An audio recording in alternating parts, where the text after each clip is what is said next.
It was good. And you're right, Charles. Good to just have a hodgepodge. But I think Battle Buddy is the real the big output of the day.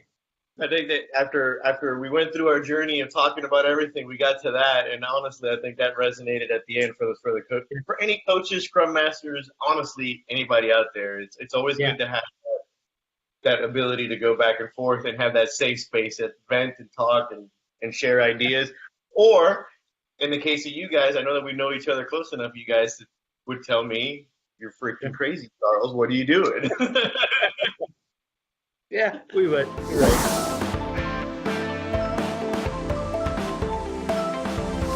So this is a meeting that, Charles, you called. Oh, I did, didn't I? Yeah, that's how we're gonna kick it off. You call this meeting. Oh. So where are we, Charles? I mean, I am in California. What are you doing in California, man? Yeah. I am doing a 3. I can't do that. I'm getting busy. Go on.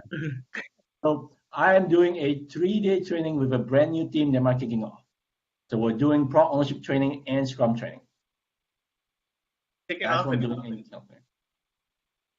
How's it going? So, I mean, this is what, day 1? This is day 1. So I did. So we condensed our 1-day product ownership training into a half a day, actually. Wow, how did you manage to do that? There's some stuff some stuff I'm going to overlap in the Scrum training anyway. So we figure we'll cut it out. And then the first half I did just purely on introduction to Agile, and that's it. And just do it that way. So I hear RJ, where are you at? So I'm down in Orlando, Florida at Agile plus DevOps East. That's why you got a picture on. Yeah. This is my new shirt that they gave me because I'm speaking. Fancy. I don't care what anybody says. It's super stylish, man. I agree. But yeah, so I'm going to be doing a talk tomorrow at 11:30 on. The title is "Tear It Down to Build It Up," and it's the kind of the final installment of this 1.5 long experiment I've been conducting with using Agile in the office construction space. We finally we got to, I think, where everybody heard about it last. We'd gotten to, well, it wasn't a failure, but it really didn't kick off and get going. It didn't get legs under it because there were a number of problems. And what needed to happen finally happened, and that was the teams finally took ownership of how things were going and said, RJ, we want to overhaul the whole program. We want to take what we learned from Agile or from this quote unquote pragmatic delivery model. We want to take the things that we liked and keep them, and we want to take the things that aren't working and either get rid of them or modify them. And we have some things that we want to add to it to modify our process. And I consider that like it warms my heart. It was I don't want a victory, but it's what you hope for as a coach, that your teams take ownership of it. The only minor caveat to the whole thing is that they've taken ownership, but they still asked me to come back and just facilitate their final they're taking a whole day to work on process, but they're like, can you facilitate the meeting? We'll handle the details, but you do kind of keep us rolling forward. So I consider that kind of a victory. That's cool. Yeah. That's end game. Well, what RJ, you piqued my interest, man. What actually got the team fired up about taking ownership? Like, did something happen, or did it just out of the blue? I think it just kept building. You know, I kept picking at them because they were going to fewer and fewer stand-ups. They were taking planning less and less seriously, but they were feeling more and more guilty. And they came to the realization that their project pipeline was really not efficient and not working well. and they said their upper management all the way through to everybody in all the teams was realizing we've got to get that in order. And then they also reorged for the third time, and in that reorg, one of the people who was a member of one of the teams that got to see some success from it, he got put in a position of authority, and he said, "We need to do this. This is how we're going to make this work." So it was kind of the stars realigned, and as soon as I mentioned the concept of I am not going to consult with you guys anymore, I'm not going to keep suggesting things. Now it's time for you guys to start telling me what you want and talking to one another. Two of the most problematic people said, we would love to just do an overhaul, and we want to take ownership of that. And I said, perfect. Those are the words I've been waiting to hear. It's almost like being the dad and being a parent says, you know what, I'm not going to baby you anymore. You want to go do it. Pretty much, yeah. It did kind of come to, you guys can piss all over the suggestions that I'm making all you want, but now you guys need to start coming up with some solutions. And that actually resonated really well because during the course of the talk, I mentioned the fact that they some of them didn't even admit that there was a problem that we were trying to fix, and now we're at the end of a year, and it's actually a year and a quarter, and they are realizing, that we do have some problems, and that trying an agile cultural shift kind of unveiled a lot of the problems, pulled the curtains apart, and they were like, oh crap, we do have problems. It was good. What and again, my curiosity is piqued, man. What led or what got you going where you were like, hey, I can't be feeding you guys this stuff anymore? Like, where did you? Because it's hard for me to draw that line sometimes, and I feel like I just overextend too much. Right. But yeah. Like, I'm done. I would say fairly early on, I started to realize that I was being too much of a consultant and that I was just telling them what to do. And then they started asking me to kind of stand in and teams all over the world. And I'm like, wait, this isn't scalable. Now I've trained up like 8 teams all over the world, and they want me to kind of sit in with all 8 teams. Like, there's no way that's going to scale.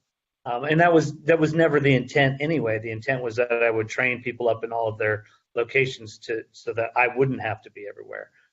So that was the first sort of inkling is like,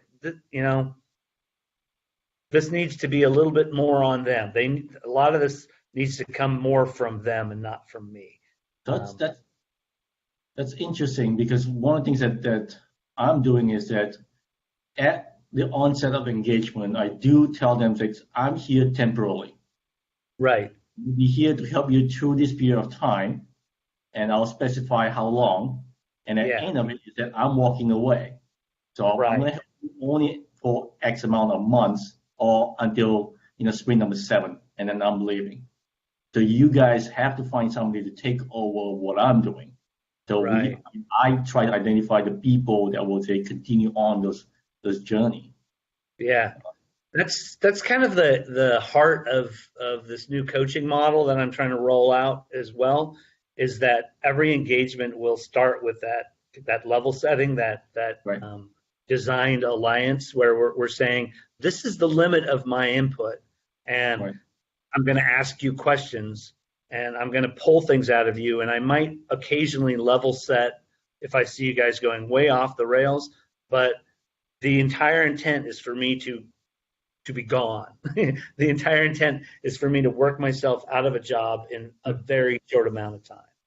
And Charles, you've been working a lot on the coaching stuff. So did you get to see any of that or do some practice with that? In the coaching training that I did back in October?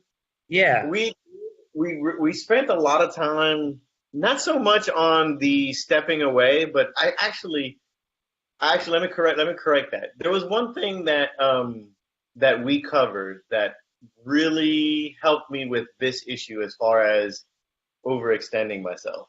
And this is going to sound really simple, but it resonated so much with like a lot of the things that frustrate me sometimes is they were like, we as coaches, you are not there to make the change. Everybody tells you, and by everybody, the folks who don't understand agile coaching, oh, you're there to make the change. But what they said was, you are there to create the environment or enable them to make that change. And that is it. You can't change a person. You can't change an organization. You can't change a bit. But you create an environment for them to make that decision on their own. And RJ, your example of you taught them, you created the environment, and then by stepping away just a little bit, that was the catalyst for them to say, well, shit, I need to own this kind of thing. Yeah. And for me, that was one of the golden nuggets coming out of that session was because I take things like I need to change, I need to make this happen, and it's like, no, Charles, you don't have control over these things. Yeah, right. That's absolutely true because that's something that for me, I've had teams where I go in and they basically will not invite me back. Go in and say, here's what is needed, right? Here's what is needed. Are you guys ready? Do you guys really want it? Yeah. And they realize that they really don't want it. And I tell them off the bat, I say, my goal isn't to change your mind. I'm not here to change you. I'm going to show you some stuff.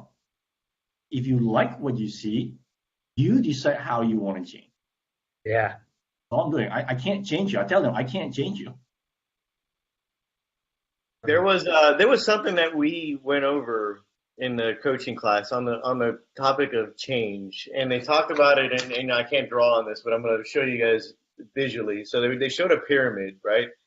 And they were like, most people are on one side of the pyramid.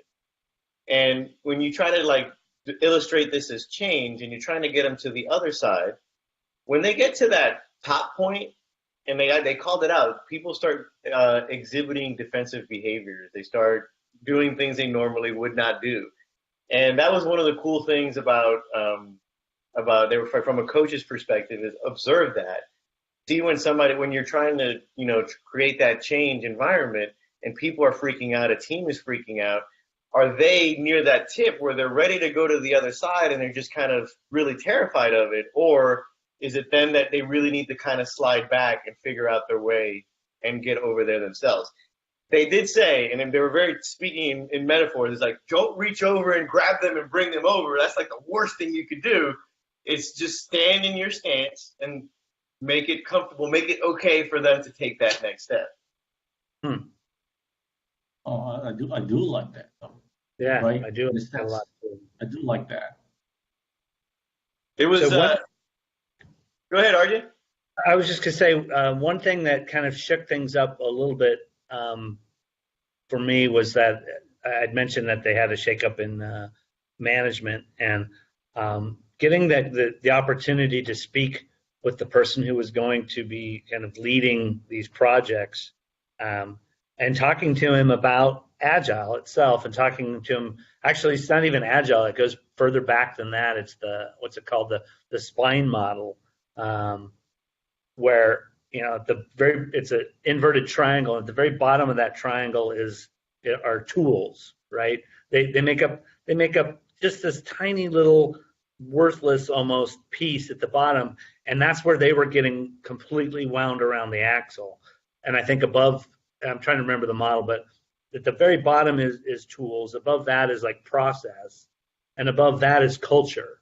And you're getting a much bigger piece of the pie is culture. And so I told him, I said, we need to focus on culture because everybody's focused on tools down there at the bottom, and they're not taking the time to think about even their own process, let alone culture.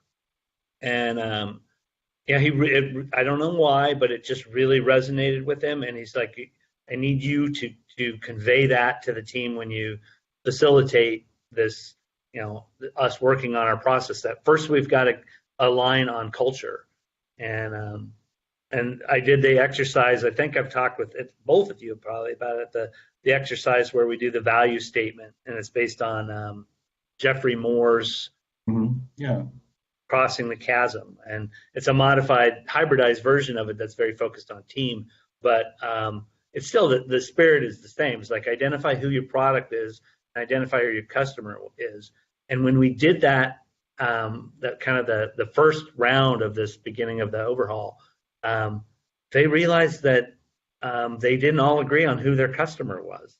Some of them said their customer was the actual associates of Red Hat, and some of the others were like, no, it's the regional managers. And they're like, now we know why some of the projects are going off the rail, because the people are building for the wrong reason. So yeah, it was, I got lucky, I should say, but part of an experiment is, you don't really know where it's going to go. It can't really fail because it's an experiment. I didn't have an intended outcome. Obviously, I wanted it to be successful, but it wasn't an agile transformation, but it was a revealing of a bunch of things, and a bunch of pieces of agile seemed to work. And I don't know, so that's why I call it a somewhat of a failure, but just kind of an interesting experiment. Well, I think for me, when you say agile transformation, and in the past, I'm always okay with that word. For some reason now, I've got a point where is that, guys, it doesn't exist. Oh my God. It does not exist. It is like there is no beginning, there's no end. It is a journey. Yeah. And taking whatever we practice at one place and try to mimic the whole thing at a different place, it just doesn't work. It Right. never ever works. So it's just say, hey, where's the end? Where we want to go? How do we get there? I really love that. I love that. It does suggest that there's an end, and that's what makes it wrong, because I'm transformed. No, you're not. Just like our Shuha Re discussion. No, you're not. You're not a master. Yeah, actually, Richard, you beat me to it, man, because I'm hearing both of you talk, and I'm thinking about things going on with me, and I look at it and I'm like, I've kind of become I buy into that philosophy, is that I don't know if companies look at it as like, oh, we're doing a digital transformation, or we're doing this transformation. And it's like, you're right, RJ, it implies a beginning and an end. Yeah. But in my experience, when you're trying to do a whole organizational transformation, it's like, I don't really think that there is an end. It's just a continuous journey, because stuff just changes all the time. Right. But right. How do we sell that, though, right? Because it's really hard to tell somebody, I'd like to help you on your agile journey. Right. This is the same thing, right? And so that's the door. Right, because they ask, you're telling me that I'm going to pay you X amount of money, and you don't know where the end is. Right. Exactly. They have this finite mentality of a project. It's a project. How much it going to cost me? How long is it going to take? I was just about to make a bad joke. I was like, what are we, Deloitte? Oh. I have a frustration with it, and honestly, I'm looking at it, and I think that you talk to a lot of coaches, and we're part of this Scrum Master focus group in Raleigh, and you talk to some of the coaches. I'm sure you're going to have lots of good conversations with folks down in Florida. And Richard, you've been traveling around, and a lot of coaches have come across to me as frustrated, because there's an expectation put upon them that they're going to deliver this thing, this transformation, this ultimate change, and we who are in this role are like, I'm not really sure. We can't change everything all at once. So here's something. I think RJ, go ahead. Sorry, Charles. No, Richard, go ahead. No, so you brought something up to me that's interesting, right? So RJ, you've been working with the same company for a long time, right? Yeah.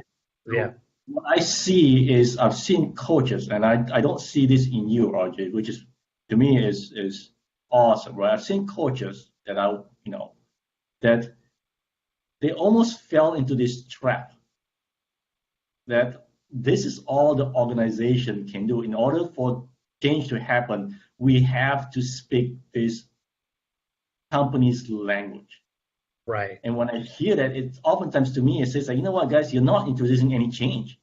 There's no change. You're just falling back into making it comfortable for the company. Right. And to me, that doesn't work. We want change. Change is uncomfortable.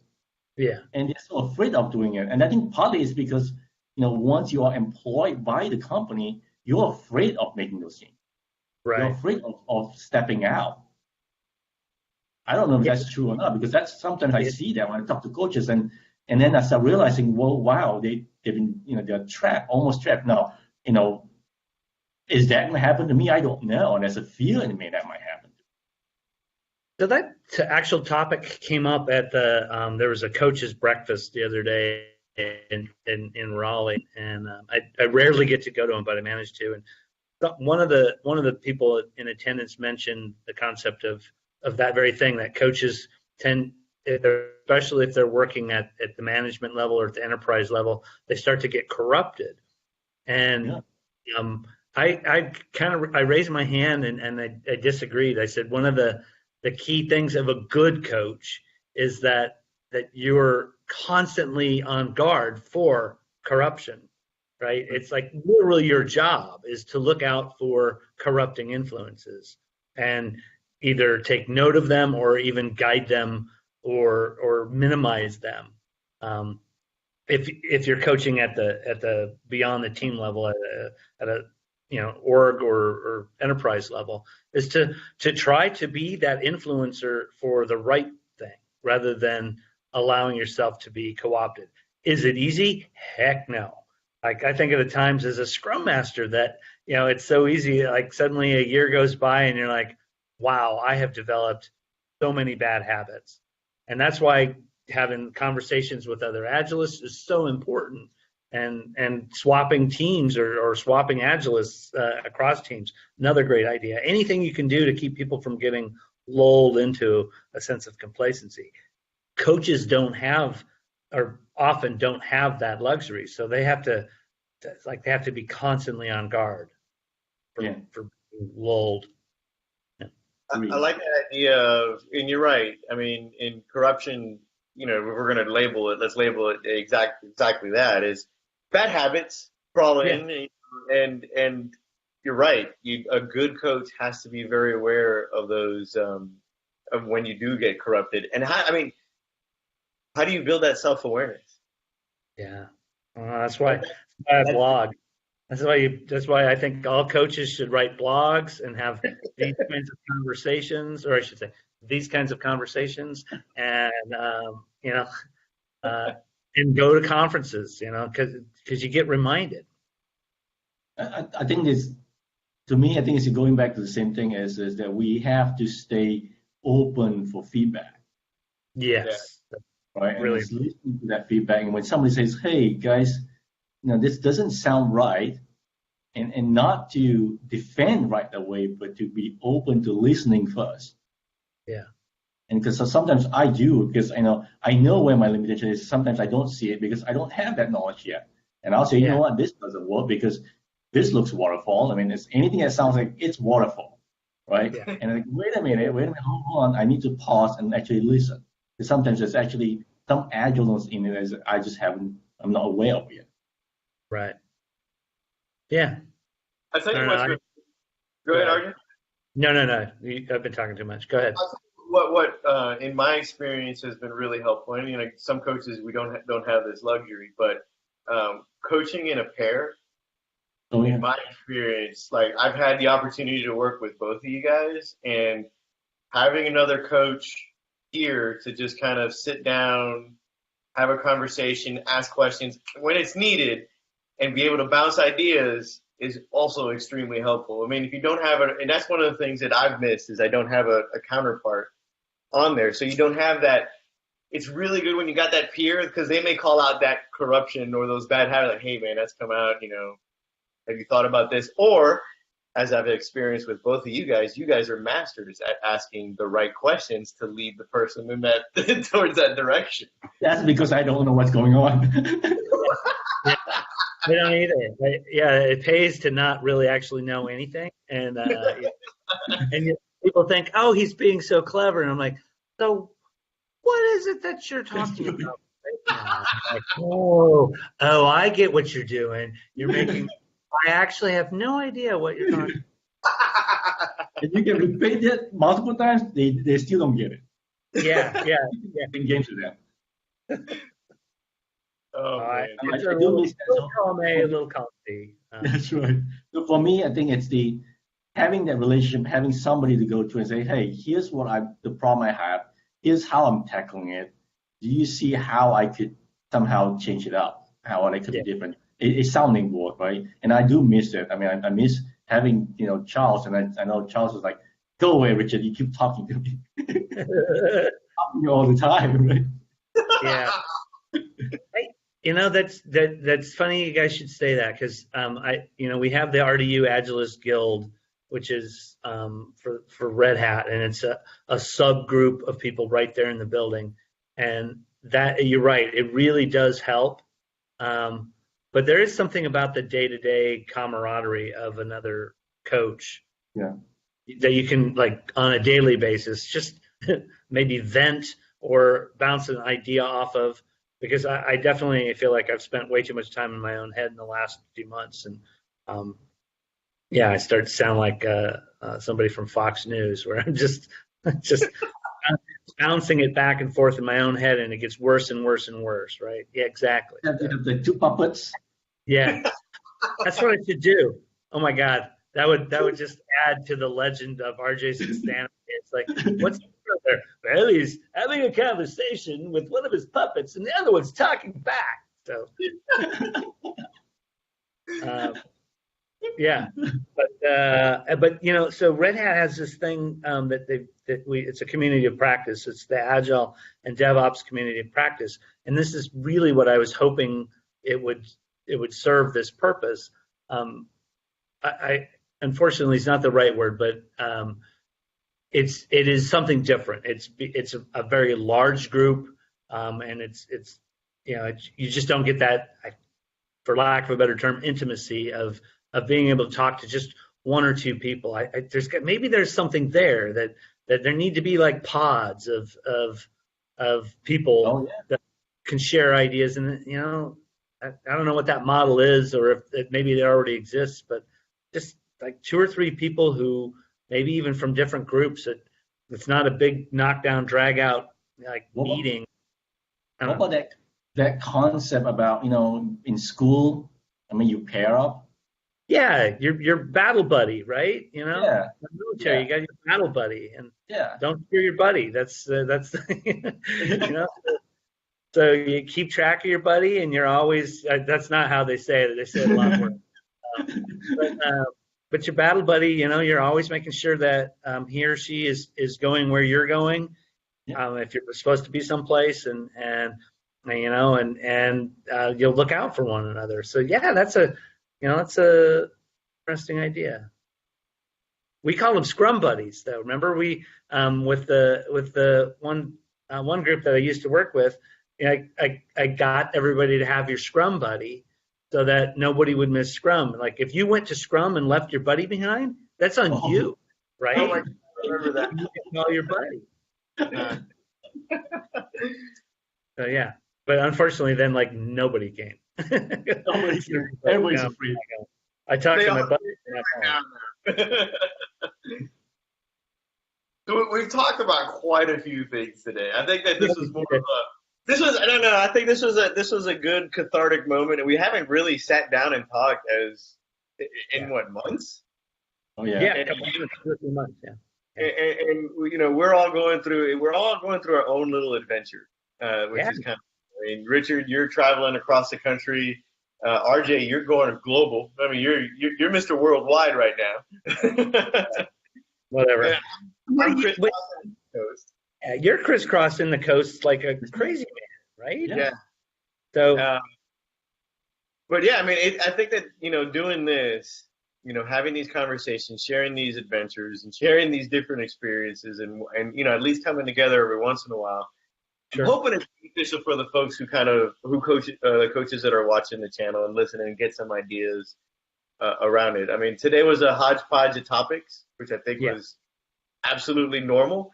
And you know what? Going back to having a battle buddy, or a scrum buddy, I think that's the importance of it, is have that home base that you come back to and be like, whoa, you'll never believe what I just heard or I just saw. Yeah. Yeah. I mean, having this conversation with you guys is made my talk tomorrow. I'm really excited about it. Whereas before I was like nervous and, it's like, I know it's going to be okay.